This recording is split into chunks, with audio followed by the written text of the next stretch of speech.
ഒരു കുഞ്ഞു കാര്യം പറയട്ടെ. Success is not final, failure is not fatal, it is the courage to continue that counts. എന്ന് വെച്ചാൽ എന്താണെന്നറിയോ? വിജയം അന്തിമമല്ല. എന്താണ്? വിജയം അന്തിമമല്ല, പരാജയം മാരകമല്ല, അത് തുടരുന്നത് ധൈര്യമാണ്. അല്ലേ? വിജയിച്ചു കഴിഞ്ഞാൽ അത് നമുക്ക് അവസാനിപ്പിക്കാൻ പറ്റുമോ? അവസാനിപ്പിക്കാൻ പറ്റില്ല. അതിലൂടെ നമ്മൾ എന്താ പറയാ, ഒഴുകി ഒഴുകി ശ്രദ്ധയോടുകൂടി നമ്മൾ മുന്നോട്ട് പോകണം.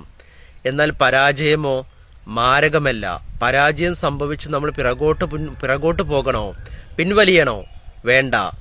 അത് നമ്മൾ തുടരുന്നത് ധൈര്യമാണ്. ഇത്തരത്തിലുള്ള ധൈര്യം സംഭരിച്ച് നമ്മൾ മുന്നോട്ട് പോയി കഴിഞ്ഞാൽ ജീവിതം ഹാപ്പി ആയിട്ട് പോകട്ടോ.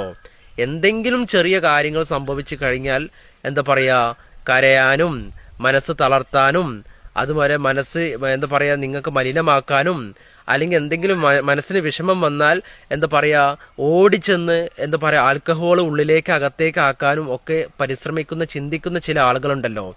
നിങ്ങൾ മനസ്സിലാക്കണം, പരാജയം മാരകമല്ലട്ടോ, വിജയം അന്തിമമല്ല. അത് തുടരുന്നത് ധൈര്യമാണ് എന്നതാണ് മനസ്സിലാക്കേണ്ടത് ട്ടാ.